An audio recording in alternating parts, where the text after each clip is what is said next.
Hello friends, welcome to my channel Masha literary. Video शुरू करने से पहले चैनल को सब्सक्राइब ज़रूर करें और बेल आइकन को ज़रूर प्रेस करें ताकि आप कोई भी वीडियो कभी मिस ना करें। तो फ्रेंड्स, आज की वीडियो है फेमस आयरिश पोएट W.B. येट्स की famous poem the second coming के बारे में। इसे 1919 में लिखा गया था और वर्ल्ड वॉर वन के जस्ट ख़त्म होने के बाद लिखा गया था। ये बहुत ही स्पेशल पोएम है क्योंकि इसके ज़रिए W.B. येट्स ने बहुत बड़ी प्रॉब्लम के ऊपर हमारा ध्यान लाना चाहा है, जो कि हमारे सिंस या हमारे पाप है। फ्रेंड्स, हर धर्म में ये कहा जाता है कि जब धरती पर पाप बहुत बढ़ जाता है तो भगवान उसे ख़त्म करने के लिए खुद जन्म लेते हैं। तो ये हिंदू माइथोलॉजी में भी है, ये क्रिश्चियन माइथोलॉजी में भी देखा जा सकता है ना। क्रिश्चियन का जीसस जो थे वो गए थे, तो इसमें भी देखा जा सकता है दोनों में। तो क्रिश्चियन धर्म में ये माना जाता है कि जीसस क्राइस्ट ने धरती पर जन्म लिया था आज से करीब 2000 साल पहले, और धरती पर जो भी पाप थे वो सब उन्होंने अपने ऊपर ले लिया था। अब इस बात को 2000 साल बीत चुके हैं और ये धरती पर फिर से पाप वो भर चुकी है 2000 साल बाद। तो ये चीज़ यहाँ पे कहते हैं कि जीसस क्राइस्ट को फिर से दोबारा जन्म लेना पड़ता है और फिर सब ये सब बुराई को ख़त्म करना पड़ेगा उनको। तो ये पोएम इसी थॉट्स पे बेस्ड है W.B. येट्स के कि दोबारा जीसस क्राइस्ट जन्म लेंगे, और इसीलिए इसका नाम है द सेकेंड कमिंग। अब फ्रेंड्स, पोएट के बारे में बात करते हैं। तो W.B. येट्स का पूरा नाम है विलियम बटलर येट्स, और इनका जन्म हुआ था 1865 में 13 जून को, और उनकी डेथ हुई थी 28 जनवरी 1939 को, ठीक है।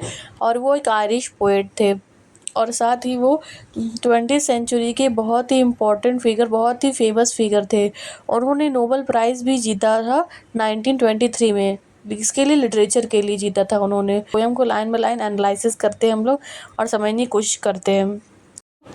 सो let's start. Turning and turning in the widening gyre, the falcon can not hear the falconer. इन लाइनों में पोएट कहना चाहते हैं एक पक्षी है, एक बर्ड है जिसका नाम है फैल्कन, बाज जैसे दिखने वाला पक्षी जो उड़कर आसमान में उड़ा है।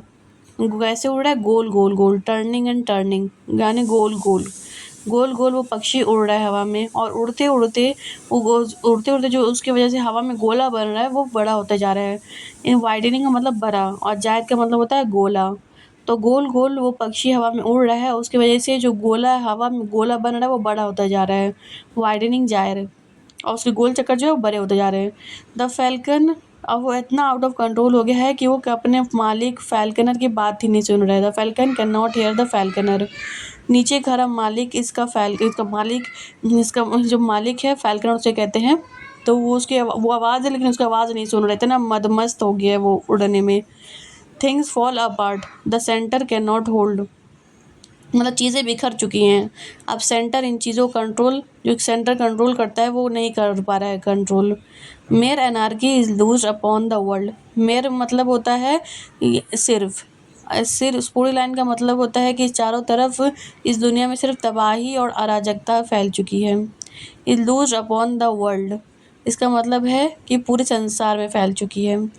एक खून की डार्क रेड लहर, the blood dimmed tide is loose, किसकी? खून की डार्क लहर पूरी दुनिया में फैल चुकी है।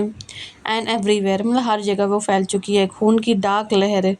The ceremony of innocence is drown, अब वो खून की लहर सब जगह फैल चुकी है तो उसकी खून की लहर की वजह उसमें सब डूब चुके हैं खून की लहर में। जहाँ जहाँ इस दुनिया में इनोसेंस की सेरेमनी हो रही थी वहाँ भी इनोसेंस की सेरेमनी हो रही है, और इस लहर ने सबको निगल लिया, यानी सब डूब गए इस लहर में। और सबसे बुरी बात क्या है पता है इसमें? The best lack all conviction. यहाँ बेस्ट वर्ड यूज़ किया गया है, जो लोग अच्छे लोग हैं। इस लाइन का मतलब है कि जो बड़ी बुरी बात सबसे ये है कि अच्छे लोगों में विश्वास की कमी है। अगर उनके आंखों के सामने वो गलत कुछ होता है तो वो देखेंगे लेकिन वो कुछ करेंगे नहीं, आवाज़ नहीं उठाएंगे उसके खिलाफ। वाइल द वर्स्ट, लेकिन वही बुरे लोग are full of passionate intensity, लेकिन वही बुरे लोग वर्स्ट पीपल जो हैं वो फुल पैशनेट हो गए, मतलब पूरे अपने शिद्दत से पूरे फुल जोश में क्राइम करते हैं वो। उन्हें उसका वही उल्टा है यहाँ पर, वो एकदम पूरे जोश में है, लेकिन यहाँ जहाँ बेस्ट लोग जो हैं, जो अच्छे लोग हैं, वो उसमें कोई जोश ही नहीं बढ़ा है, वो उनमें यकीन की कमी हो गई है। यहाँ पे फिर नेक्स्ट लाइन में पोएट बोलते हैं surely some revelation is at hand. अब जो ऐसा सब कुछ हो रहा है तो पोएट श्योर है कि कुछ बहुत ही बड़ा खतरनाक होने वाला है। श्योर है poem, surely the second coming is at hand. Poet sure है कि सेकंड कमिंग होने वाली है। तो क्या है ये second coming? The second coming, देख लो, the second coming. Hardly are those words out. आज तक शायद ही ये वर्ड्स किसी ने कहे होंगे, मुश्किल से ही। When a vast image out of spiritus mundi troubles my sight. इस लाइन का मतलब ये है, पोएट हमें बोलते हैं कि उन्होंने एक सपना देखा, उनके सपने में एक बड़ी सी इमेज आई है, वास्ट इमेज आई है स्पिरिटिस मुंडी की। कुछ इस तरह की होती हैं जो मैंने स्क्रीन पर दिखलाया। Somewhere in sands of the desert, कहीं वो बड़े से रेगिस्तान में कहीं है, वो रेत के चारों तरफ, रेत के बीचों बीच है। उसका शेप कुछ ऐसा है, a shape with lion body, and जिसकी शेप है बॉडी की वो लायन की है, और जो सर है and the head of a man, और जो सर है वो मैन का है, मतलब इंसान की तरह सर है और लायन की तरह बॉडी है। Against blank and pitiless as the sun. और स्पिरिटस मुंडी जो है वो ऐसे नज़रों से देख रहा था, एकदम ब्लैंक नज़रों से देख रहा था, और पिटीलेस एकदम निर्दय तरीके से देख रहा था, जैसे कि सन, जैसे कि सूरज हम लोग को आग बरसाता है, बिल्कुल भी दया नहीं करता आग बरसाते वक्त, वैसे वो भी एकदम बिल्कुल निर्दय आंखों से देख रहा था। Is moving it's slow thighs, मतलब कि वो धीरे धीरे अपने पैर आगे बढ़ा रहा है और धीरे धीरे वो चल रहा है। While all about it reel shadows of the indignant desert bird. और इस लाइन का मतलब है कि जब वो रेगिस्तान में धीरे धीरे चलता है तो रेगिस्तान की जो पक्षियाँ होती हैं, वो जो ऊपर उड़ती हैं रेगिस्तान में, वो आसमान में उड़ते हैं, तो वो डिस्टर्ब हो रहे हैं उसके चलने से। तो उनकी परछाइयाँ उड़ते उड़ते परछाइयाँ उस ज़मीन पर पड़ रही हैं। और फिर अचानक से द डार्कनेस ड्रॉप्स अगेन, अंधेरा छा जाता है। लेकिन अब मुझे पता है, बट नाउ आई नो, अब मुझे पता है कि 20 सेंचुरीज ऑफ स्टोनी स्लीप, 2000 सालों की स्टोनी स्लीप लेने के बाद, पथरीली नींद लेने के बाद, were vexed to nightmare by rocking cradle, वो डिस्टर्ब हो चुका है, हिलते हुए पालने की आवाज़ ने इसको तंग कर दिया है। And what rough beast its hour come, अब रफ बीस्ट का टाइम आ चुका है, आखिर वो टाइम आ चुका है जब जीसस फिर से आएंगे। ये जानवर उस ओर बढ़ रहा है जहाँ जीसस का जन्म हुआ था, कहाँ? बेंथलेम में बढ़ रहा है, वहाँ जा रहा है वो, जहाँ जीसस बॉर्न हुए थे। अब इस पोएम को मतलब मैं समझाना चाहती हूँ कि पोएट ने इस पोएम में ये बताने की कोशिश की है कि ह्यूमन बीइंग यानी कि हम लोग वायलेंस और अराजकता को अब कंट्रोल नहीं कर सकते, क्योंकि इतना बढ़ चुका है, इतने पाप बढ़ चुके हैं, अब वो आउट ऑफ कंट्रोल हो चुका है। अब सारी चीज़ें बहुत आउट ऑफ कंट्रोल हो चुकी है, आज की दुनिया की सारी चीज़ें आउट ऑफ कंट्रोल हो चुकी हैं। ज़रूर सेकंड कमिंग होने वाला है। सेकंड कमिंग का सिंपल मैसेज ये है कि अब टाइम अब हो चुका है, गॉड खुद संभालेगा वो सब चीज़ों को, अब इंसानों के हाथ से बाहर हो चुका है।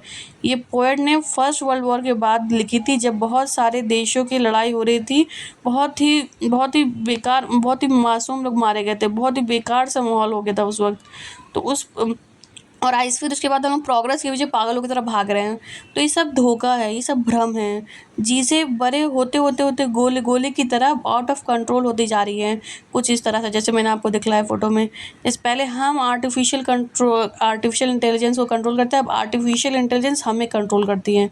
तब क्या करेंगे? अब इस 2000 सालों में जितने भी साइंटिफिक नॉलेज हमने बढ़ाई है, या फिर जितने भी डेवलपमेंट हम लोग करनी थी, हम लोग कर ली।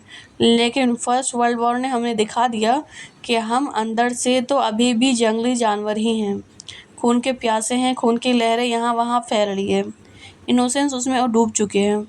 लगता तो है कि ये सब सपने की तरह है, लेकिन ये सब रियलिटी है। ये बुरे सपने की तरह लग रहा है, लेकिन ऑल दिस आर रियलिटी। ये पोएट, ये जो स्पिरिट्स मुंडिस का दिखलाया गया था पोएट ने, तो इस पोएट का मतलब ये है कि 2000 सालों से सिविलाइज हो चुके, तो हमने काफ़ी डेवलपमेंट कर लिया है। तो मतलब कि ये कहना चाह रहे पोएट कि इंसानों ने अपने बर्बादी के बीज खुद ही बोए हैं। ये इस पोएम का मतलब है। आई होप आपको समझ में आया होगा।